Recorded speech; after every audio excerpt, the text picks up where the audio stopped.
Duncan thinks that the Biden that fell off the bike yesterday was a fake young Biden. man, dude. No. You think it's a body double? Did you see his body? Pull it up. Biden's got a nice bod. Yeah, Biden has nice legs. He has nice Don't legs. hate. I think you're hating. I couldn't have been happier to watch that guy fall off. That's how high gas prices are. I'll be honest. He is the gift that keeps giving. If you're not a Biden fan, I haven't seen it yet. Let's see it. Joe Biden's former doctor refused to answer a single question about the ex-president's poor health. Wow, he seems like the perfect doctor to treat my secret warts. True. When asked about Biden's decline, he simply referred them to the coroner's report. So, imagine this. Joe Biden steps up to give a speech and somehow loses track of who he's talking to, where he is, and maybe even why he's there. Then in come Joe Rogan and Greg Gutfeld, two guys who treat moments like this like it's their favorite game. Within minutes, they're breaking it down, poking fun at it, and turning the whole thing into a comedy moment. So, what did Biden say this time? Why does Gutfeld have a whiteboard? And why is Rogan laughing so hard he can barely keep it together? and they have makeup. They can do things to people. They can make you look like Biden. They can make you, maybe not you, but like some people with not so long a face. Yeah, Barron. Was he 6'8"? They put Barron, but Barron would stand out. He'd be too tall. Barron was Biden. Yeah. Why the long face? Mark Biden, Barron. don't be depressed. Don't be sour. I know we're man. pulling you out, I'll never forget. but you were a great president. You were like Lincoln. Look at this. Look at tall Biden. Look at the size of him. That's crazy. Whoa. Bro, look at the size of him. He doesn't look anything like Biden. Shane, we were there. Look how tall he is. We were right He's there. And the Towering, inside windows. towering over his wife. Like, what is that? Wow, Biden dirty. Like, what is that? Damn. That's weird.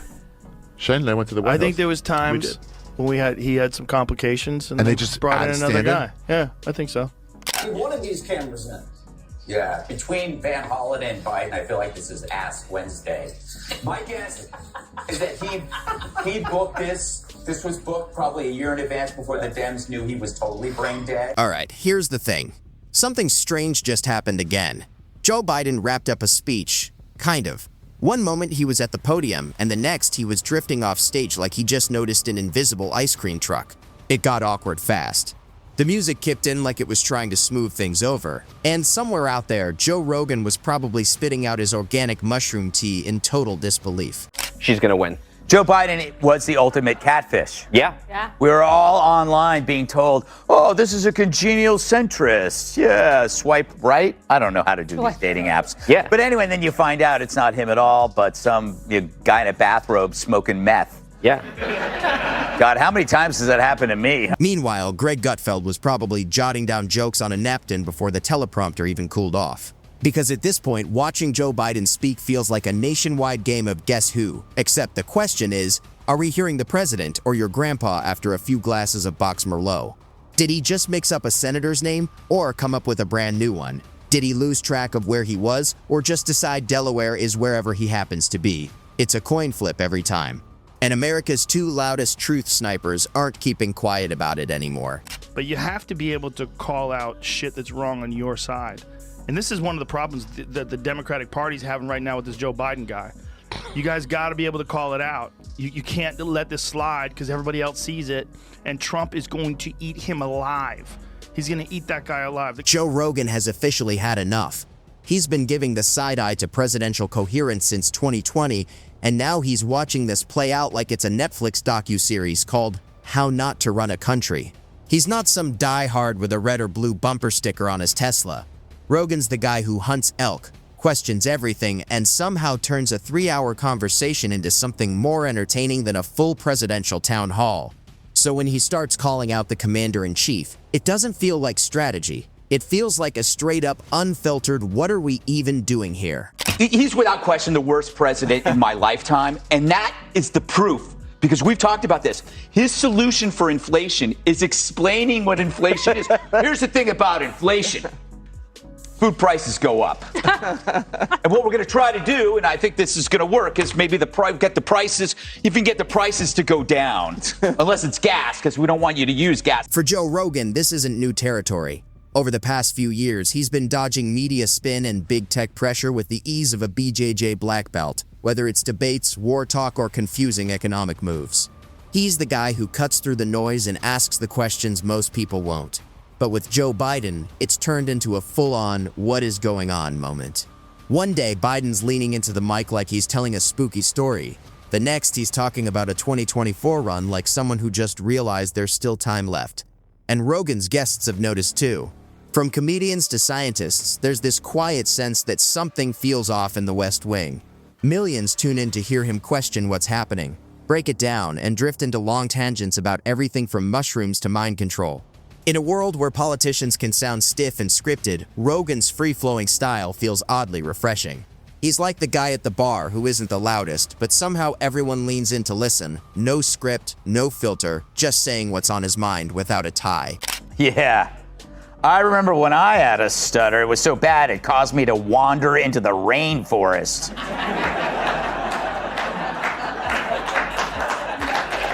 Oh, thank you. It gets worse. So Joe only had a stutter. Yeah, and Stephen Hawking's feet were just asleep. And this is where the comedy starts to feel a little too real. When Joe Rogan begins sounding more grounded than the man holding the nuclear launch codes, it stops feeling like satire and starts feeling like a documentary. Just when you think it can't get any stranger, Gutfeld catches the latest Biden moment and probably clears his evening just to write more punchlines. Because at this point, the material just keeps coming. If politics were a slot machine, Biden would be the one that never stops paying out, complete with cue cards, staged applause, and that awkward pause before the next sentence lands. Gutfeld doesn't even need to search for jokes anymore. The headlines write themselves. His monologues hit fast, full of sarcasm and sharp edges, and the audience eats it up every night. Oh, Biden was there too. Look at him. See, I just wonder about his skin. That what are they pulling it back with fishing wire to keep it up on his head? It just seems, he seems oddly stiff. You know what I'm saying? Yeah. Like it seems like everything's pulled. Like there's not I expect a certain amount of laxity in a man's face when he reaches a certain age, particularly around the forehead area. When Joe Biden leans into the mic and whispers like a ghost doing ASMR, Gutfeld doesn't really hold back. He just shrugs and fires off a joke like, well, at least he didn't try to shake hands with the furniture this time. Every time Biden starts speaking, Gutfeld is basically ready, because the gaffes aren't rare, they're predictable, and the staff trying to manage it, even more entertaining. Watching them steer things back on track feels like a live-action movie, except nobody seems fully in control. Biden heads one direction, aides quietly redirect him another, and somewhere off camera, you can almost picture an intern hoping he doesn't turn foreign policy into a pudding analogy. It's no surprise Gutfeld once joked that Biden's best strategy might be saying something and hoping people forget it 5 minutes later. And then there's the Amtrak thing.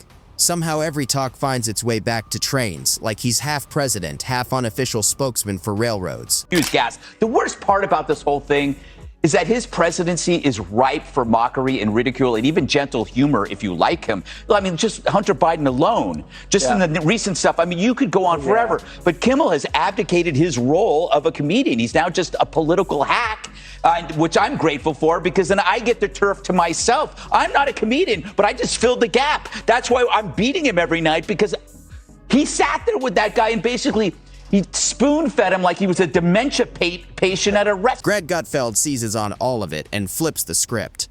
He's joked that when Joe Biden talks about 50 years in politics, it's not a badge of honor, it's an indictment. Not experience, just stagnation with a penchant.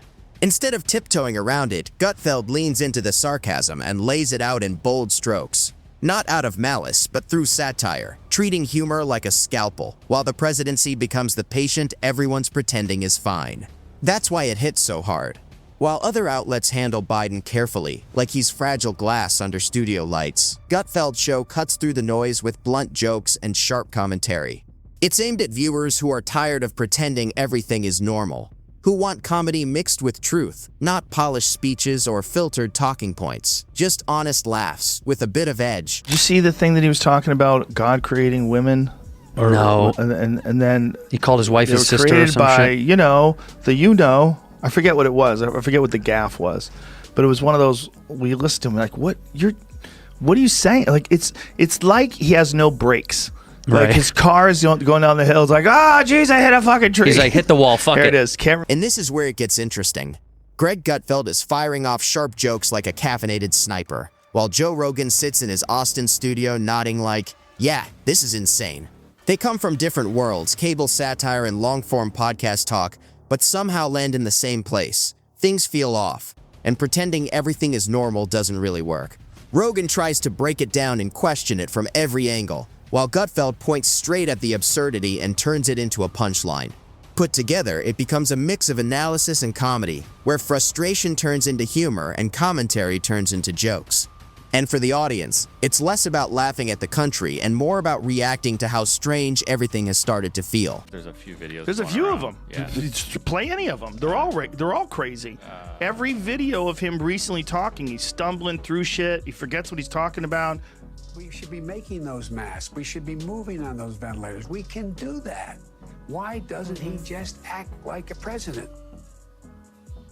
That's a stupid way to say it. You know, I guess, Donald but Trump I was really asked wish on. Sorry. They're tapping into a feeling that's been building for years, the sense that leadership is struggling while everyone in power insists everything is perfectly fine. Naturally, that kind of commentary gets pushed back from media circles. When the same voices criticized Donald Trump, it was often framed as bold or necessary. But when the target changes, the reaction shifts, and it's suddenly called dangerous or irresponsible. Critics point to what they see as a bigger issue. Institutions focused more on messaging than honesty, and narratives that smooth over mistakes instead of facing them directly. Supporters of Joe Rogan and Greg Gutfeld argue their appeal comes from cutting through that polished layer and turning political frustration into humor and open conversation that feels more direct and unfiltered. It's really hilarious now they're all getting grilled by even like liberal media is grilling these politicians like, did you know Biden was out of his mind? Right. Like, how did you know? Yeah. Like Elizabeth Warren was like, he was sharp as a tack. Oh. He was getting up for meetings. Never like, seen him better. I heard that too. It's like, what? Joe Scarborough. Yeah. He was like, this is the best version of Biden I've ever Yes. seen. Oh, like, my. you should be literally in jail. You're God. such a liar. Yeah. You almost like shifted the whole. Imagine if Biden stayed in, they lied about that, and then he's literally like a zombie for 4 more. People are watching partly to cope, because deep down they know the punchlines only hit so hard because the situation itself doesn't feel that funny. And when a stand-up comic and a former MMA commentator starts sounding clearer than the sitting president of the United States, it stops feeling like a joke and starts feeling like something bigger is going on. Then there's that familiar moment. Joe Biden steps up to the podium, scans the crowd like he's trying to find something he misplaced, and stumbles through a few lines about economics, or maybe education. Meanwhile, Joe Rogan sits there in disbelief, reacting like he's watching something unreal happen live, muttering that it can't be real. And Greg Gutfeld just leans into it with a deadpan look. No big punchline needed, just an expression that says, yeah, we need to talk about this. Obviously, the doctor's protecting himself. Being Biden's physician is a tough gig. Every day it's something. He shattered his kneecap, checking his reflexes. He's got wet bones and sweaty teeth. It's like being a veterinarian. One day you're popping back in his shoulder, then you're removing worms from the burrow in his leg. Finally, you're pulling a chipmunk out of his butt. And just when it feels like it can't get any more surreal, Joe Biden drops another line that comes out tangled, like he's mixing foreign policy with soup ingredients.